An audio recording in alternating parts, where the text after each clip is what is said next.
Assalomu alaykum hurmatli aziz yurtdoshlar.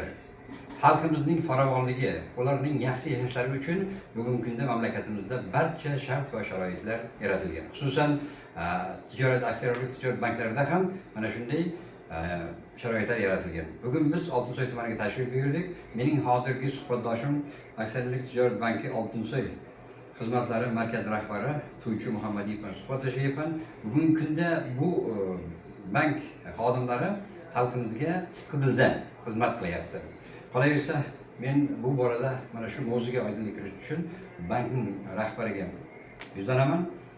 To'ychi aka, bugungi kunda Oltinsoy tumanida faoliyat ko'rsatayotgan o'sha aksiyadorlik tijorat banki xususida aholi orasida har xil gaplar yurdi.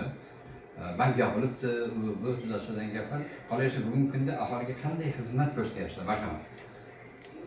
Aholiga ko'proq mana kreditlarimiz mavjud, jismoniy shaxslarga, yuridik shaxslarga imtiyozli kreditlarimiz mavjud. Juda avvalgidan ko'ra juda ixchamlashtirilgan bank xizmatlari markazi bank xizmatlari ko'rsatilyapti hozir. Ta'lim o'quvchilarimizga ta'lim kreditlari uyda o'tirgan holda uydan chiqmasdan xazina ilg'omiz orqali olinyapti. Suyunchi pullar bankka kelmasdan uyda o'tirgan holda xazina ilg'osi orqali pastiga tortib olishlari mumkin. Mijozlarga yanada xizmat ko'rsatishni osonlashtirish, yaxshilash maqsadida boshqaruvimiz tomonidan hamma qulay shart-sharoitlar yaratib berildi. Mijozlarimizga hozir imtiyozli kreditlarimiz ham mavjud, jismoniy yuridik shaxslarimizga ham imtiyozli kreditlarimiz mavjud, valyutada imtiyozli kreditlarimiz bor, past foizli. Xalqda hech qanday birorta bir mijozni noroziligiga yo'l qo'yayotganimiz yo'q.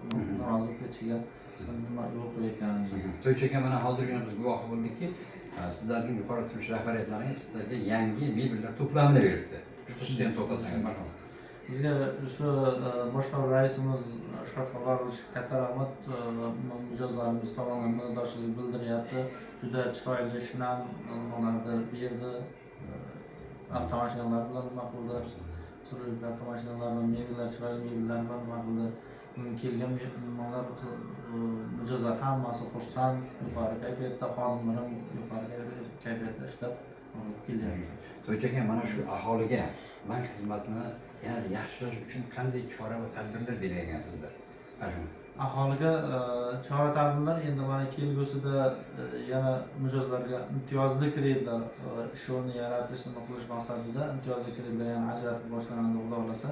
Issiqxonachilik, chorvachilik, asalarichilik, quyonchilik, baliqchilik, oilaviy tadbirkorlikni rivojlantirish maqsadida ajratiladi.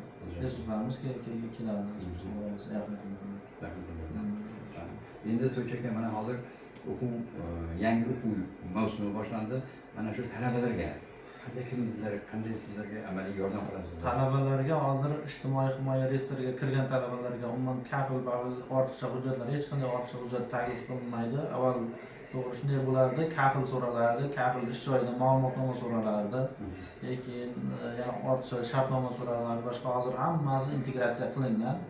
Onlayn uydan chiqmagan holda ham kafil yonida turib olsa bo'ladi. Misol Oltinsoyda fuqarosi Termizga o'qib turib ham bankka kelib yotmay, Oltinsoyda avvalgidek Oltinsoyda fuqarosi bo'lsang degan nima yo'q. Hammasi onlayn.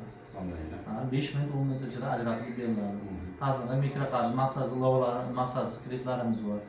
24% dan ajratib beriladi. 5 minut ichida juda qulay.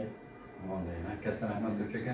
Hurmatli aziz yurtdoshlar, aholi o'rtasida mana bugungi kunda o'sha tarqalgan Oltinsoy banki, Xalq banki yopilibdi degan ma'lumotlar asossiz ekanini o'zlaringiz mana shahid bo'lib turibsizlar.